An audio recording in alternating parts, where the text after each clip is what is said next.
Hi guys, இன்றைக்கி நம்ம என்ன பண்ண போகிறோம் அப்படின்னு பார்த்தீங்கன்னா, சப்பாத்திக்கு ஒரு சிம்பிளான டெலிஷியஸான உருளைக்கிழங்கு குருமா எப்படி பண்ணுறதுன்னு பார்க்க போகிறோம். ஸோ நம்ம சேனலில் யாரும் சப்ஸ்கிரைப் பண்ணாமல் பார்க்குறீங்கன்னா சப்ஸ்கிரைப் பண்ணிட்டு பெல் ஐக்கான் ஆல்ல போடுங்க. அப்போ தான் நான் போகிற வீடியோஸ்லாம் உங்களுக்கு ரெகுலராக வந்து சேரும். வாங்க வீடியோக்குள்ள போகலாம்.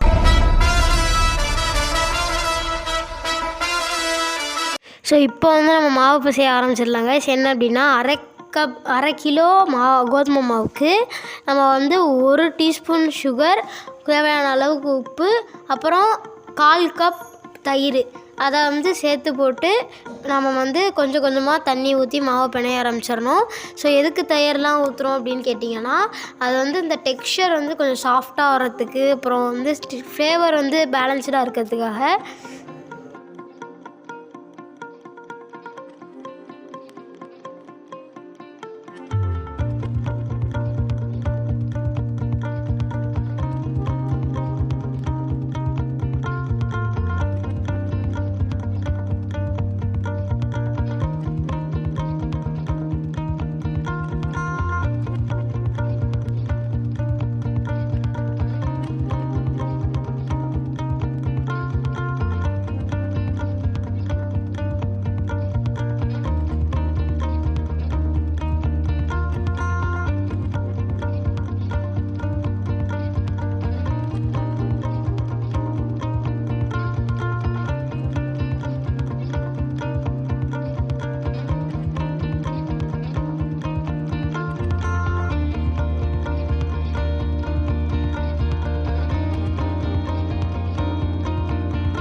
This video is sponsored by Buymo Tea Shopping and this video is paid promotion. இந்த Buymo ஆப்பில் நீங்கள் எல்லா க்ரோசரி ஐட்டம்ஸ், அப்புறம் இப்போ ஆஃபரில் போயிட்டுருக்க நிறைய திங்ஸை வீட்டிலேருந்தே ஆர்டர் பண்ணிக்க முடியும். ஸோ Buymo ஆப்பை இன்ஸ்டால் பண்ணுங்கள், ஷாப்பிங் பண்ண ஆரம்பிங்க. ஸோ இப்போ வந்து நம்ம மாவு பிணைஞ்சாச்சு. இப்போ மாவு வந்து நம்ம ஒரு அரை மணி நேரத்துக்கு ஊற வச்சிடலாம். அதுக்குள்ளே நம்ம வந்து குருமாவுக்கு ரெடி பண்ணிடலாம்.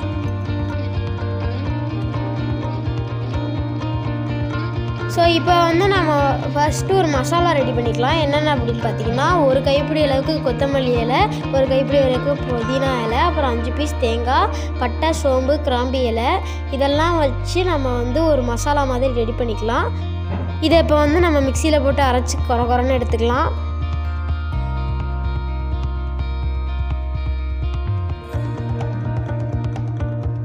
ஃபஸ்ட்டு நம்ம வந்து கொத்தமல்லியை வந்து எல்லாத்தோட சேர்த்து அரைச்சிக்குவோம். அதுக்கப்புறம் வந்து புதினா இலையை வந்து போட்டு அரைச்சிக்கலாம்.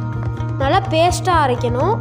அதுக்கப்புறம் வந்து ஒரு 2 டீஸ்பூன் அளவுக்கு சோம்பு எடுத்து போட்டு அரைச்சிக்கலாம். 3 டீஸ்பூன் அதை வந்து சேர்த்து போட்டு அரைச்சிக்கலாம்.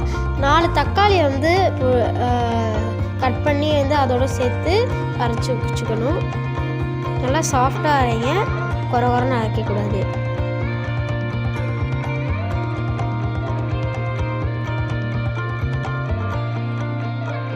ஸோ இப்போ வந்து நம்ம குக்கரில் 2 டீஸ்பூன் அளவுக்கு ஆயில் சேர்த்துக்கிட்டு 1 டீஸ்பூன் சோம்பு போட்டு தாளித்து எடுத்துக்கலாம். அதோட நம்ம 2 சின்ன வெங்காயத்தை பொடிசாக நறுக்கி அதை வந்து அதோட போட்டு வதக்கி எடுத்துக்கலாம்.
இப்போ வெங்காயம் நல்லா வதங்கிருச்சு.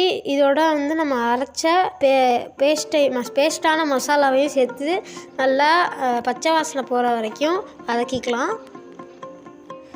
அடுத்து வந்து நம்ம 1 டீஸ்பூன் அளவுக்கு மஞ்சத்தூள், அப்புறம் கரம் மசாலா, அதோட இஞ்சி பூண்டு விழுது ஒரு டீஸ்பூன். அதுக்கப்புறம் நம்ம வந்து காய்கறி கட் பண்ணி வச்சுருக்கோம். என்னென்ன அப்படின்னு கேட்டிங்கன்னா, உருளைக்கிழங்கு, அப்புறம் பீன்ஸ், கேரட். நான் வந்து 3 காய்கறி தான் சேர்த்துருக்கேன். ஏன்னா இது வந்து உருளைக்கிழங்கு குருமா அப்படிங்கிறதுக்காக. உங்களுக்கு நிறைய காய்கறி வேணும், அப்படி உங்கள் வீட்டில் நிறைய சாப்பிட்றாங்க அப்படின்னு சொன்னீங்கன்னா நிறைய காய்கறி, ஏதாவது முட்டைக்கோஸ் அதெல்லாம் நீங்கள் சேர்த்துக்கலாம்.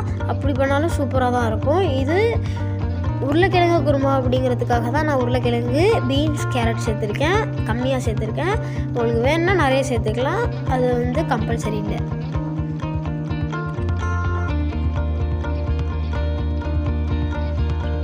அதெல்லாம் சேர்த்து நல்லா வந்து கொதிக்க விடணும். கொஞ்சோண்டு லெமன் ஜூஸும் சேர்த்துக்கணும். தேவையான அளவு உப்பும் போட்டுக்கலாம்.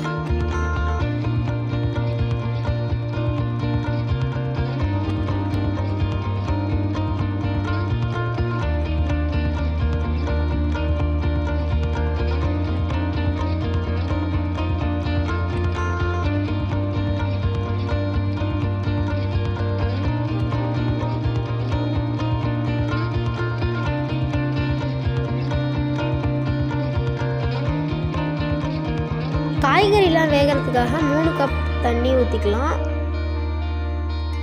ஸோ இப்போ வந்து தண்ணி ஊற்றிட்டு குக்கரை மூடி போட்டுட்டு 3 விசில் விட்டு இறக்கணும்.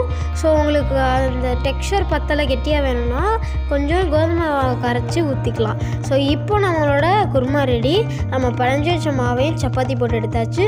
ஸோ இந்த வீடியோ உங்களுக்கு பிடிச்சிருந்தா லைக் பண்ணுங்கள், ஷேர் பண்ணுங்கள், கமெண்ட் பண்ணுங்கள். கூட நம்ம சேனலில் சப்ஸ்கிரைப் பண்ணிவிட்டு பெல் ஐக்கானை கிளிக் பண்ணுங்கள். அப்போ தான் நான் போடுற வீடியோஸ்லாம் உங்களுக்கு ரெகுலராக வந்து சேரும். பாய் பாய்.